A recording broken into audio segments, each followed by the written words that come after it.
भगवान ने गीता जी में कहा, अनित्यम सुखम लोको मिमम प्राप भजस्व माम।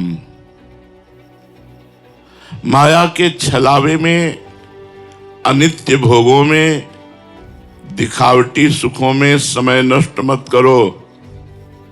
भगवान कह रहे हैं, प्राप्य भजस्व माम।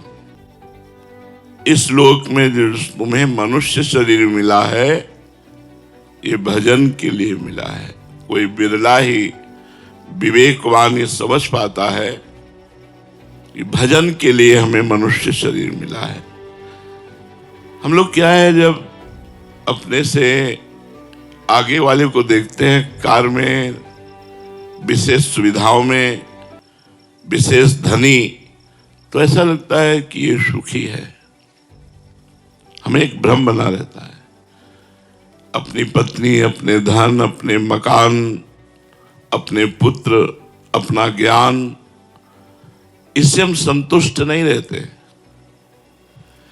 हम दूसरों की पत्नी, दूसरों के धन, दूसरों का मकान, दूसरों की सुविधा, दूसरों का बुद्धिमानी, भले वो बेईमानी से कमा रहा है, हमारे अंदर ये रहता है, ये सुखी है। लेकिन आपको सच्ची कहते हैं, सुख किसमें? भगवान की सर। इसीलिए न पारमेष्ठ्यम न महेंद्रधिष्ण्यम। पारमेष्ठ्यम बहुत बड़ा पद होता है ब्रह्मा जी का। न सार्वभौमम, सार्वभौम ब्रह्मा का पद पारमेष्ठी से लेकर के बहुत छोटा है। सार्वभौम मृत्यु लोक का है, इंद्रलोक, ये सब नहीं। मतलब क्या भगवान में सुख है कि बड़े बड़े पद, बड़ी बड़ी भोग सामग्री, बड़ा ऐश्वर्य, ये सब छूट जाता है। लेकिन हम लोग अपने मन में, हमारे बगल वाला हमसे ज्यादा सुखी है, अमुक सुखी है, अगर मेरे पास इतना धन हो तो मैं सुखी हो जाऊं। 100 की सोचता है, फिर 1000 में पहुंचता है, फिर लाख में पहुंचता है, फिर करोड़ों में पहुंचता है, फिर अरबों में पहुंचता है। वो बढ़ता चला जाता है। माया का कार्य है मांग को बढ़ाना, भक्ति का कार्य है मांग को मिटा देना। जब माया में आप रहेंगे तो आपकी कामनाएं बढ़ती रहेंगी, ये हो जाए, ये हो जाए, ये हो जाए। और जब भक्ति होगी तो ये होगा, जोई जोई प्यारो करे सोई मोहि भावे। प्यारे जो करेंगे वो बहुत अच्छा करेंगे, बहुत अच्छा करेंगे, विश्वास करो। भगवान कह रहे हैं, अनित्यम सुखम लोको मिमम प्राप्य भजस्व माम। इस संसार में अनित्य सुखों का त्याग करके जो मेरा भजन करते हैं वही परमानंद को प्राप्त होते, भजस्व माम।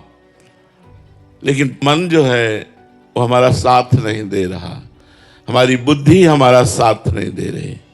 शरीर को ही मैं मानकर, भोगों को सत्य मानकर भगवान का विस्मरण किए हुए, भजन को छोड़े हुए लोग आशीर्वाद मांगते हैं संतों से।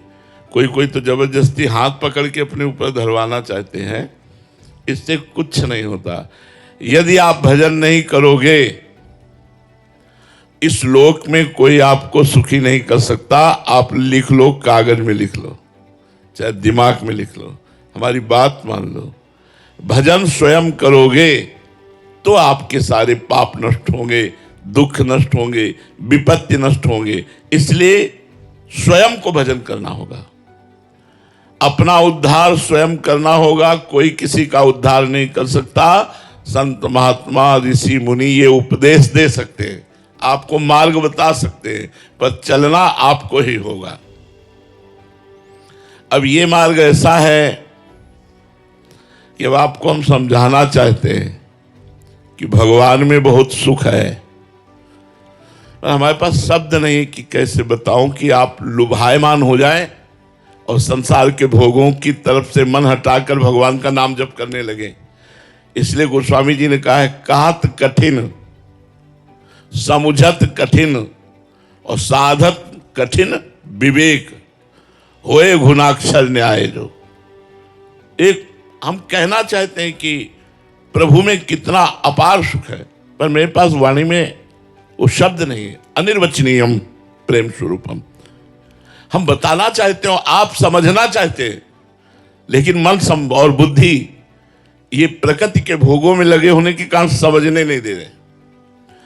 अगर विवेक जागृत हो जाए और वो एकदम उसी में तन्मय हो जाए तो बात समझ। और विवेक बाजार में तो मिलता नहीं, विवेक संतों के संग से मिलता है। जितना सत्संग करोगे उतने आप विवेकवान बनते जाओगे। सत्संगी ही विषयों का त्याग करता है, नहीं एकांत में भजन करने वाला साधक भी बड़ी बड़ी चूक कर जाता है। और सत्संगी से चूक नहीं हो सकती, क्योंकि वो रोज नया दिमाग उसका फ्रेश होता रहता है। सत्संग के द्वारा रोज बुद्धि उसकी पवित्र होती रहती है। भगवान के नाम की अपार महिमा है। जिसको नाम जपने में मन लगने लगा तो समझो भगवान की विशेष कृपा उस पर हो गई। वैसे कृपा तो सब पर भगवान की है, सब पर मोरी बराबर दया। पर जिसके मन में आ गया अब मैं नाम जप करूंगा भगवान का, उसके ऊपर विशेष कृपा हो गई। त्रिकालदर्शी, तत्व दृष्टा, ब्रह्मर्षि, महर्षि, इन सबने ये अनुभव किया है कि नाम जप के समान कोई साधना नहीं है। जो नाम जप करते हैं इससे बढ़कर कोई साधना नहीं है।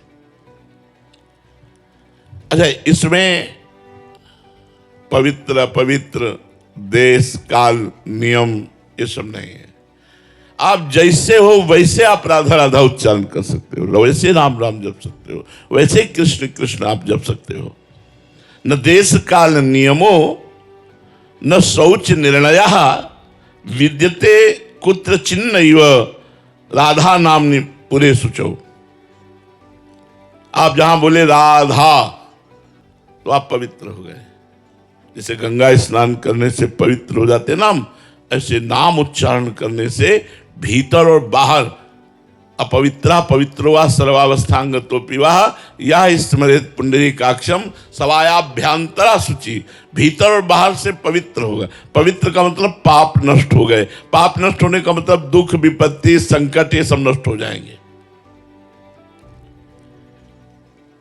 तुलसी अपने राम को रीज भजो या खींच, उल्टो सूधो जामी है खेत परे को बीज। अगर बीज ऐसे गिर जाए तो भी वो उल्टा भी जग जाएगा, और सीधा गिरे तो भी जग जाएगा। आप उल्टा सीधा जैसे भी बने भाव को भाव न खाल सहु, नाम जपत मंगल दिस दसहु। उल्टा जप रहे थे मरा मरा मरा मरा। एक जगह तो दृष्टांत ऐसा मिला कि जिसमें भगवान के शास्त्र नाम में कोई नाम नहीं था और उसे भगवत प्राप्ति हो गई। एक गांव का ग्वारिया, पहले ऐसा होता था जमींदारों की गाय चराते, जमींदारों की चाकरी करते थे, पर वो छोटे मोटे राजाओं जैसा उनका वैभव होता था। तो गांव में भागवत हुई। हम आपको नाम की महिमा बता रहे हैं। कुछ लोग उधर से निकले, वो ग्वारिया से कहा रे जिंदगी बर्बाद होती जा रही है, भागवत सुनिया। एक दिन गांव में भागवत हो रही तो बोली हमारे गायें, तो किसी दयालु ने कहा 1 घंटा के लिए हम देख लेंगे, तुम 1 घंटा के लिए भागवत सुनियाओ। वो गया और सबसे पीछे बैठ गया। पढ़े लिखे तो कुछ था नहीं। पंडित जी ने कहा जो दीक्षा नहीं लेता उसका जीवन व्यर्थ चला जाता है और नरकगामी होता है, ऐसे आचरण होते हैं। गुरु मंत्र और गुरु दीक्षा लेने से बचाव पक्ष पुष्ट होता है कि एक बार ही नाम मंत्र सही यमराज के रजिस्टर में जब लिख जाता तो भारी पड़ जाता है। और तो उसका मन लगा नहीं, उठा और चल दिया। शाम के भाग के आया और पंडित जी से कहा पंडित जी आपने कहा था गुरु दीक्षा लिए बिना मनुष्य का जन्म व्यर्थ हो जाता है। तो उसकी हालत देखी, फटे पुराने कपड़े, अपने आप दिखाई देता है। और वो गरीब आदमी गांव का ग्वारिया, कुछ देने लेने वाला चक्कर तो था नहीं। पंडित जी ने कहा कि कल ले लेना। फिर शाम के आया, कहा कल ले लेना। ऐसे 7 दिन भागवत के पूरे हो गए। 8वें दिन पंडित जी, अब रात्रि में खूब भागवत समाप्त हुई तो दही दूध रबड़ी, जब तो सुबह 4 बजे तड़के शौच जा रहे थे, पहले लेटरिन बाथरूम तो होते नहीं थे, बाहर शौच जा रहे थे। उसने सोचा यही अवसर है पंडित जी से मिलने का, दौड़ के गया और कहा पंडित जी गुरुमंत्र दे दो। अरे बोले पागल है, बोले बिना गुरुमंत्र लिए हम ले जाएंगे। सोचा अब अच्छा कोई भी सभ्य आदमी किसी के सामने शौच कैसे बैठ सकता है, और वो पीछे लग गया। तो उनका धत गपो चंद कहीं का, धत गपो चंद। बोले अच्छा गुरुजी, और लौट गए। उसने समझा यही गुरुमंत्र है, गुरुजी ने दिया। अब जमींदार से कहा आज से हम गुरुमंत्र ले लिए, अब भजन करेंगे, अब आपकी गाय नहीं चराएंगे, आप भोजन देना या ना देना। घर में नहा धो के बैठ गया, बोला धत गपोचंद, धत गपोचंद। देखो भगवान के नाम की महिमा, अब इसमें कोई नाम नहीं भगवान का, रोज नियम से जपना और रोज हृदय से प्रार्थना करना कि प्रभु मैं तो गंवार हूं, मैं नीच हूं, पाप भी हमसे बने, प्रभु हम पर कृपा करो। तो रुक्मिणी नाथ भगवान द्वारिकाधीश जी रुक्मिणी जी से कहा आज एक भक्त के दर्शन करने जाएंगे, उसको आशीर्वाद देंगे। तो रुक्मिणी जी ने कहा कि हमको भी अवसर मिले आपके भक्त के दर्शन का। बोले बड़ा अजीब भक्त है, अब आप देख लो। तो उनका प्रभु आपके साथ ही चलने का मन है। तो भगवत स्वरूप हटाकर एक धनी मानी का पुरुष का रूप भगवान ने और लक्ष्मी जी ने धारण किया। लक्ष्मी जी हैं, रुक्मिणी जी, दोनों भगवान तो सर्वांतर्यामी उसके घर के दरवाजे में खड़े हुए। तो रुक्मिणी जी ने कहा पहले हम दर्शन करेंगे भक्त के। तो उनका वैसे हम पहले दर्शन करते तो ठीक रहता, अब आप दर्शन करेंगी तो देख आओ, आप ही दर्शन करे हो। तो घर में गई तो बिना दरवाजे का मकान, गरीब आदमी, वो लगा हुआ था, आंखों में आंसू चल रहे थे, धत गपोचंद, धत गपोचंद।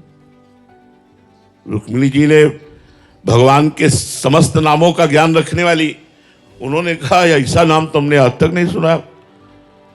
नजदीक गई और कहा ए किसका नाम जप कर रहा है, ये भगवान का नाम तो है नहीं, किसका नाम जप कर रहा है। तो जब कहा भगवान का नाम नहीं, तो उसको लगा मेरे गुरु जी ने दिया, और ये स्त्री कह रही भगवान का नाम नहीं। तो आंख खोला, कहा तुम्हारे खसम का नाम जप कर रहे हो। किसका जप कर रहे हैं? खसम माने होता पति। रुक्मिणी जी आई, बोले बड़ा ज्ञानी महात्मा है, वो जान गया। हम तो छुपे वेश में गई, लेकिन वो जान गया कि हम आपकी पत्नी हैं, और उसने कहा कि आपके पति का भजन। लेकिन प्रभु आज तक हमने इतने नाम सुने, ये नाम तो कभी सुना नहीं।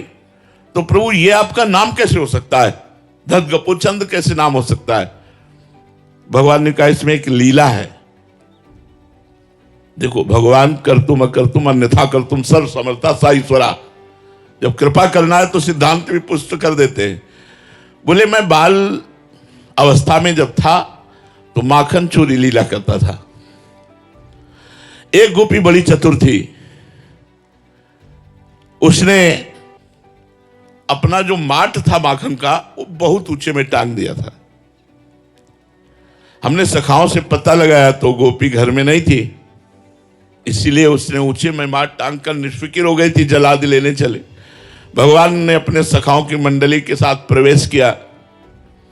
उखल के ऊपर सखा के कांधे पे ठाकुर जी। अब तो नजदीक पहुंच गए, तो खुद खाते, सखाओं को पवाते और बंदरों को भी पवाते, सब दही से भरपूर। इसीलिए गोपियों के जैसा भाग्य किसका, स्वयं भगवान ने आनंद में चोरी लीला करके उनको सुख प्रदान किया। वो गोपी आई, देखा दरवाजा खुला है, समझ गई आज हमारी भगवान ने कामनाएं पूर्ण कर दी। वो भी सोचती थी कभी भगवान आवे और ऐसी लीला करे और हम पकड़कर उनको धमकावें और फिर वो उनका जो रूप है वो हम पान करें। सखाओं ने कहा कन्हैया सावधान, सब अलर्ट हो गया। अब सावधान क्या होता, दरवाजे पे कड़ी भागने का कोई अवसर नहीं। उसने कहा ए जी आप क्या कर रहे थे, चोरी? तो कहा चोरी कैसे? बोले क्यों, मेरे घर में, ये तुम्हारा घर है? सच्ची गोपी, मुझे बिल्कुल पता नहीं था कि तुम्हारा घर है, मुझे तो लगा कि मेरा ही घर है। अच्छा चलो मान लिया तुम्हारा घर है, तो माखन इतना इतना हाथ में। बोले हमें लगा कि मैया आएगी, माखन की तरफ देखा तो उसमें कुछ चींटियां थी, तो चींटियां निकालने के लिए हमने सोचा सखाओं के साथ चींटियां निकाल देते, फिर मैया आएगी आराम से पाएगी। तो उनका महाराज चींटी अंगुली से निकलती, इतने इतने हाथ सने हुए, तो बोले जब चींटी के ऊपर ऐसे अंगुली रखते तो नीचे चली जाती, तो उसको ऐसे ऐसे करके, बड़े चतुर हो, तो मुंह में तुम्हारे क्यों लगा हुआ है? बोले एक मक्खी थी बहुत परेशान करी थी, बार बार मुंह में आती थी, तो भी हमने ऐसे कर लिया तो पूरा मुंह में लग गया, तो उसका दर्द गपोचन। भगवान ने कहा उस समय का दिया हुआ गोपी का नाम है, और भगवान लक्ष्मी जी के सहित गए, रुक्मिणी जी के सहित, और उसको दर्शन दिया और ब्रह्मबोध कराया। यदि हम गुरुदेव भगवान से मंत्र नाम दीक्षा लेकर जो भी वो नाम दे दें और हम नियम पूर्वक जपे, तो कहते हैं निश्चित भगवान की प्राप्ति। नाम में मरा मरा लटा तो ब्रह्म ऋषि हो गए, उल्टा नाम जपत जग जाना। तो तुलसी अपने राम को रीज भजो या खीज, उल्टो सीधो जामी है, खेत परे को बीज। देखो उल्टो सीधो कोई नाम थोड़ी शास्त्र नाम में है, लेकिन भगवत प्राप्ति हो गई। स्मर्तव्यम, स्मरण करो नाम का। श्रोतव्यम, कानों से सुनो। पठितव्यम, नाम की महिमा को पढ़ो। कीर्तितव्यम, नाम का कीर्तन करो। श्रद्धा युक्त होकर के यदि कर लिया तो सारे पापों का नाश होकर इसी जन्म में भगवत प्राप्ति हो जाएगी। नाम का चमत्कार तुम्हें बताया, काशी में जब घाटों पे रहते थे तो नाम ने ही ये भावना पैदा कर दी कि आज महादेव जी मिलेंगे। फिर दिन निकल जाता, आज महादेव जी मिलेंगे। फिर दिन निकल जाता, आज महादेव जी। रोज भावना दृढ़ होती गई और एक दिन नाम ने कृपा कर दी। नाम की बहुत कृपा, चाहे जिस संप्रदाय का हो, चाहे वो स्त्री पुरुष गृहस्थ विरक्त कोई भी हो, यदि नाम जप करे तो सारे दुखों का नाश हो जाए। नाम में प्रीति नहीं तो और साधनों में इतना दम नहीं। नाम जप करने वाला स्वयं कृतार्थ हो जाता है, औरों को कृतार्थ कर देता है। नाम जप में इतनी सामर्थ्य है कि वो भगवान को खींचता है। जैसे कृष्ण नाम जीव को खींचता है और भगवान को भी खींचता है।